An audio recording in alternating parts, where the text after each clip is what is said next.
Bejizga bunaqangi atmosferada sizlar bilan ko'rishib turganimiz yo'q. Butun fokusimiz darsga bo'lishligi uchun ham. Bugungi darsimiz oldingi darsimizda TikTok logosini oxirigacha yetkazish va Instagram logosini Word dasturida tayyorlash bo'ladi. Bunga albatta rang beramiz, qora rang. Chetini olib tashlaymiz, net contour va buni nazarniy plan bilan orqaga o'tkazamiz. Azizlar, mana TikTok logomiz ham tayyor holatda tanlayman. Qarabsizki, mana bizda TikTok logosi tayyor bo'ldi. Xo'p, bunga orqa foniga turli xil ranglar bor. 4 tadan 5 tagacha adashmasam, men 4 ta rang beraman. Bo'ladi va mana bu joydan to'g'roq qilamiz. Okey. Qarabsizki, mana Instagram orqa foni tayyor. Xo'p, sizlarga bitta tajriba o'tkazamiz. Ya'ni mana shu shaklni tanlab, Glavniy bo'limidan format obrazusga bosib, mana bu shaklni tanlab ko'ramiz. Qani nima o'zgarar ekan? Sezdilaringizmi? Chiroyli loyihalarni sizlarning e'tiborlaringizga taqdim etib boraman. Doimo e'tibordasizlar. Assalomu alaykum, hurmatli mutaxassislar. Sizlar bilan diydor ko'rishib turganimizdan xursandman. Bejizga bunaqangi atmosferada sizlar bilan ko'rishib turganimiz yo'q. Sababi hozir kechki vaqt. Aynan mana shunaqangi vaqtda darslarni sizlarning e'tiborlaringizga taqdim etaman. Va bundan tashqari butun fokusimiz darsga bo'lishligi uchun ham. Bu sizlarga ham, menga ham juda ham qulay, ham samarali bo'ladi degan umiddaman. Bugun, ya'ni to'g'riroq bu darslarimiz Telegramdagi yopiq pullik kanalda qo'yib boriladi. Faqat amaliyotlar, faqat kompyuter bo'yicha eng qimmatli foydali ma'lumotlar sizlarga ulashib boriladi. Demak, bugungi darsimiz oldingi darsimizda TikTok logosini oxirigacha yetkazish va Instagram logosini Word dasturida tayyorlash bo'ladi. Birinchi navbatda TikTok logosini tezlik bilan tayyorlab olaman. 0 dan albatta Shift yordamida chizib olamiz.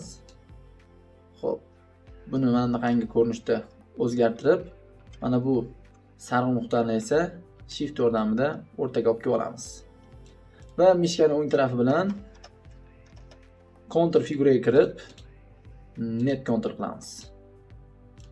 Xo'p, undan keyin vistavka bo'limi, figura bo'limi, to'g'ri to'rtburchak shaklini chaqirib, biz mana bunaqangi holatga o'tkazamiz. Buni ham chetidagi chiziqni net contour bilan olib tashlaymiz. Mana qarabsizki, bizga hozir ikkita shakl bir xil ko'rinishda tasvirlanmoqda, to'g'rog'i. Xo'p, endi TikTokimizni shapkachasini to'g'rog'i yasab olamiz. Buning uchun ham vistavka bo'limi, figura bo'limi to'g'roq qaranglar. Hozir mana shu joyda sichqonchani bitta qog'ozni bo'sh joyiga bosib olaman, undan keyin davom ettiraman. Bu ham Word dasturini yanada mukammal bilmoqchi bo'lganlar uchun o'sha shaklni tanlayman. Shift bilan chizib olamiz va o'giramiz 90 gradusga o'zgartiramiz. Va buni chetidagi chiziqni ham net contour bilan olib tashlaymiz. Qarabsizki, TikTok logosi tayyor. Endi gruppa qilishimiz kerak. Buning uchun Shift bilan hammasini tanlab olaman. Format figura bo'limiga o'taman. Gruppa qilaman. Mana bitta gruppa bo'ldi. Endi azizlar, yana vistavka bo'limi, figura bo'limiga o'tib, dumaloq shaklni chaqirib olaman. Shift bilan albatta chizamiz. Xo'p. Bunga albatta rang beramiz, qora rang. Chetini olib tashlaymiz, net contour va buni nazarniy plan bilan orqaga o'tkazamiz. Va mana bu TikTok logomizni Shift yordamida kichraytirib o'rtaga joylashtiraman. Xo'p, endi bunga rang beramiz. Bu rang berishdan oldin buni ko'paytiramiz Ctrl yordamida. Birinchi orqadagi burchagimiz, ya'ni to'g'riroq TikTok logosi rangi mana bunaqangi rang bo'la qolsin. Buni rangning nomini menimcha moviy desa kerak. To'g'rog'i o'rtadagisi qizil bo'ladi va oxirgi rang oq rang bo'ladi. Xo'p, nimaga bunday qilyapman? Hozir bir necha soniyalardan so'ng bilib olasizlar. Xo'p, mana bunaqa rang holatda bo'ladi. Qizil rang oldinroqda bo'ladi va pastroqda bo'ladi. Oq rang mana shunaqa holatda bo'ladi. Azizlar, mana TikTok logomiz ham tayyor holatda. Faqat endi buni gruppa qilishimiz kerak. Gruppa qilish uchun biz format figura bo'limiga o'tamiz va объединить figura. Xo'p, oblast to'g'rog'i oblast видения deganim, bu yerda siz aynan mana shu qog'ozda ishlatgan barcha shakllaringizni ro'yxatini ko'rasiz. Xo'p, mana ko'rib turibmiz, gruppa 10, gruppa 6, gruppa 4. Bularni har biri bitta TikTok ko'rinishi. Mana bittasini o'chirib qo'ysam, ko'z bilan yo'qolib qoladi mana. Demak, kontrol bilan hammasini tanlab olaman. Mana va imенно shu gruppirovotga kirib, gruppirovatni tanlayman. Qarabsizki, mana bizda TikTok logosi tayyor bo'ldi. Demak, azizlar, bu oldingi darsimizning to'liq varianti. Endi Instagram logosiga o'tamiz. Instagram qanday tayyorlanadi? Bu ham juda oddiy. Xo'p, birinchi navbatda stavka figura bo'limidan aynan mana shu shaklni shift bilan chizib olamiz. Xo'p, bunga orqa foniga turli xil ranglar bor. 4 tadan 5 tagacha adashmasam, men 4 ta rang beraman. Xo'p, format figura bo'limiga o'tamiz, zalivka figura bo'limiga o'tamiz, gradientga o'tamiz va другой gradientni to'g'ri bosib olamiz. Va mana bu joyda quyidagicha oyna ochiladi. Yana gradient zalivkani tanlab biz bir nechta shakllarni mana shu joyda ta'sir ettirishimiz mumkin. Xo'p, birinchi mana bu narsa nima? Bu tochka, ya'ni o'sha shaklning aynan o'sha nuqtasiga rangning qanaqaligini anglatadi. Misol uchun bu yuqori qism. Xo'p, men mana bu joyga haqirchaga bosib, другой svetga bosib, birinchi rang bu ko'k rang bo'ladi. Mana bunday qilib olamiz, siyoh rang. Va okey. Qarabsizki, eng yuqori qism, ya'ni tochka, birinchi tochka. Instagramda ranglar burchakdan tushgan. O'shaning uchun направлениеga o'tib, men mana bu burchakni tanlayman. Va mana rang burchakdan tushyapti.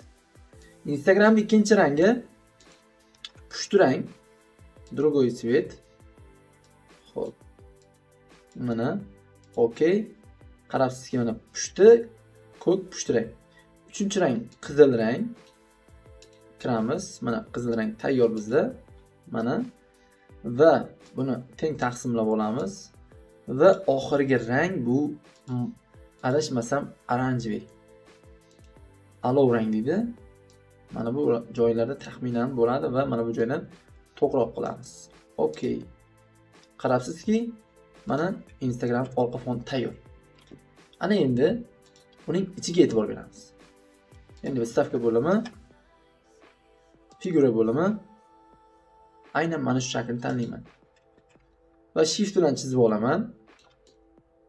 O'rtaga joylashtiraman. Orqa fonni men zalivka qilib olaman. Va buni chetlarini, chegaralarini talshinadan другой liniya qilib, mana bu joyda yana yangi oyna ochiladi. Aynan biz shrinaga kiramizda buni qalinlashtiramiz. Mana taxminan 15 bo'la qolsin. Va bunga mana bu joydan rang berib qo'yamiz. Mana oq rang. Xo'p, undan keyin esa uni o'rtasiga aylana, ya'ni to'g'rog'i aylana shaklini chizib olishimiz kerak. Adashmadim. Xo'p. Aylana shaklini shift yordamida chizib olamiz. Xo'p, sizlarga bitta tajriba o'tkazamiz. Ya'ni mana shu shaklni tanlab, главный bo'limidan format obrazusga bosib, mana bu shaklni tanlab ko'ramiz. Qani nima o'zgarar ekan? Sezdilaringizmi? Demak, mana bu shaklni dizayni mana bunga o'tib qoldi. Qachonki mana buni tanlaganimizda. Va endi davom etamiz va Instagramning eng muhim joylaridan biri. Mana bu joyga nuqta qo'yishimiz kerak. Buning uchun stavka figura bo'limi mo'liq shaklni tanlayman. Shift yordamida chizib, orqa foniga oq rang va chetini olib tashlaymiz. Net kontur. Va ozgina buni kichraytiramiz. Mana shu bilan Instagramimiz tayyor. Faqatgina bizda mana buni chetidagi chiziqlari bor. Buni net kontur qilib qo'yamiz. Kontur, net kontur. Bitta gruppa qilishimiz kerak. Buni bitta gruppa qilish uchun, xo'sh, buni bitta gruppa qilish uchun eng oson yo'llardan biri. Ya'ni mana buni tanlaymiz. Xo'p. Demak, bu format PowerAzus bunga ishlamas ekan. Demak, o'zimizning yo'limiz, ya'ni format bo'limi oblast видения. Bu yerdagi hammasini Ctrl bilan tanlab chiqamiz. Mana 2 ta shakl, 3 ta shakl, 4 ta shakl va gruppirovka bosamiz. Qarabsizki, Instagramimiz bitta guruh bo'lib qoldi. Demak, mana bu bizni bugungi, ya'ni 41-darsimiz Word dasturi bo'yicha ikkinchi amaliyot. Eng mashhur bo'lgan ikkita kompaniya logolarni sizlar bilan Word dasturida qanday tayyorlashni o'rganib o'tdik. Albatta bu darsni mening izimdan takrorlab, savollarni guruhga yozib, maksimal darajada bu darsdan qoniqish hosil qilishimiz kerak. E'tiborlaringiz uchun rahmat. Keyingi darslarda bundan ham zo'r va chiroyli loyihalarni sizlarning e'tiborlaringizga taqdim etib boraman. Doimo e'tibordasizlar.